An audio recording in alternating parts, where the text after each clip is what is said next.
आज हम जानेंगे भगवान महावीर की अंतिम देशना का द्वितीय अध्ययन परिशः प्रविभक्ति, जिसमें एक कहानी के माध्यम से हम जानेंगे कि कैसे एक दृढ़ संयमी साधु ने मच्छरों, मधुमक्खियों के झुंडों और डांस के काटने पर उनका कैसे मुकाबला किया, क्या किया उन्होंने उस समय, ये जानेंगे।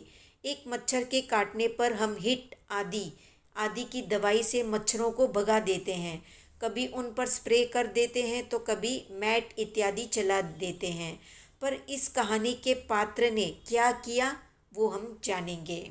आगे बढ़ने से पहले अगर आप चैनल पर नए हैं तो सब्सक्राइब कर दें और वीडियो को लाइक। एक बार आचार्य धर्म घोष विहार करते हुए अपनी शिष्य मंडली के साथ चंपा नगरी पधारे। चंपा नगरी के राजा रिपुमर्दन का इकलौता पुत्र सुदर्शन भी जन समूह के साथ आचार्य श्री के दर्शन वंदन करने के लिए पहुंचा।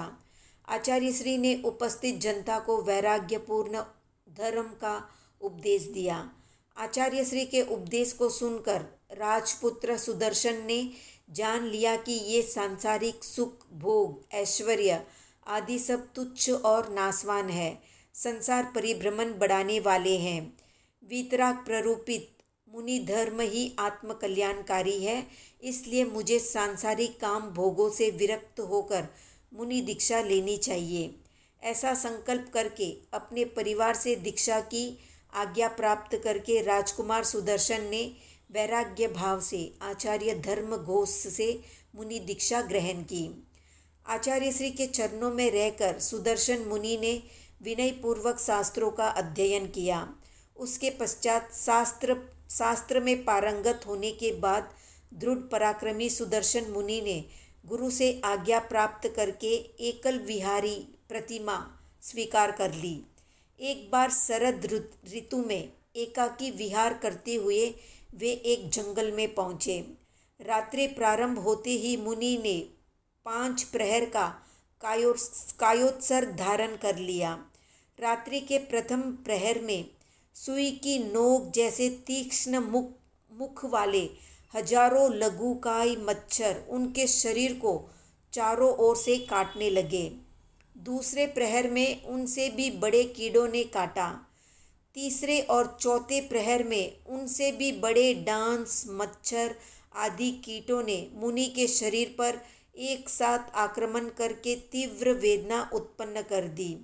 रात्रि समाप्त होने आई तो 5वें प्रहर में सूर्योदय होने के साथ ही उधर से गुजरता हुआ मधुमक्खियों का बड़ा झुंड मुनि के खुले बदन पर चिपट कर काटने लगा।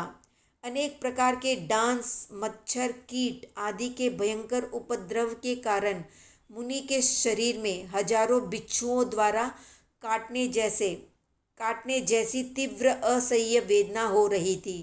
किंतु दंस मशक परिशः विजेता सुदर्शन मुनि ने न तो उन डांस, मच्छर आदि जीवों को किसी प्रकार का त्रास पहुंचाया और न ही उन्हें हाथ से हटाया, किंतु शरीर के प्रति ममत्व विसर्जन के दृढ़ अभ्यासी सुदर्शन मुनि इस प्रकार विचार करने लगे कि वर्तमान में जो वेदना हो रही है वो मेरे द्वारा नरक और निगोद के भवों में भोगी हुई वेदना की तुलना में कुछ भी नहीं है।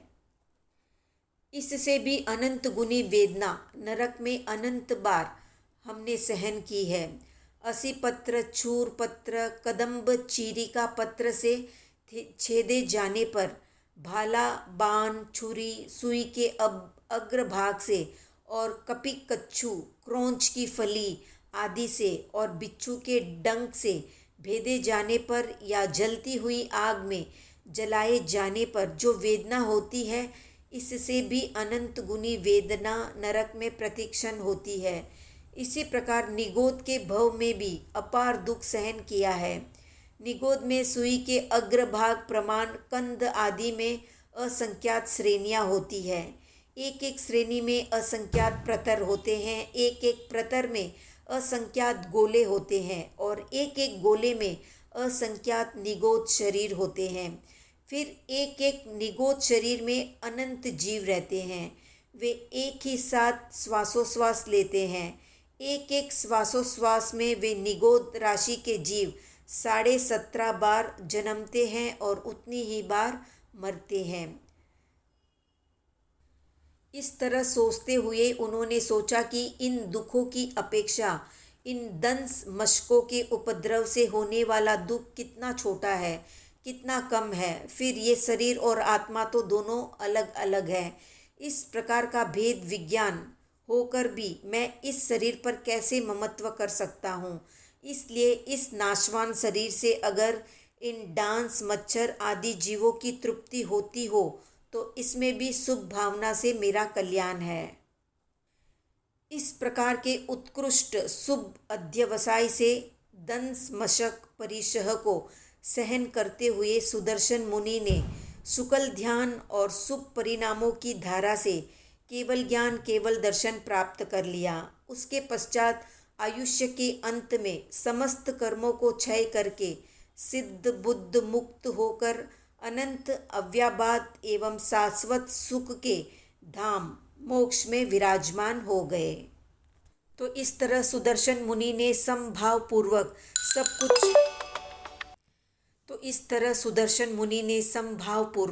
सब कुछ सहन करके सब तरह की योनियों में भटकने से मुक्ति पा ली।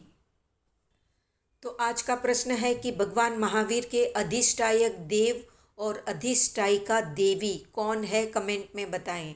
वीडियो पसंद आया तो लाइक शेयर सब्सक्राइब करें।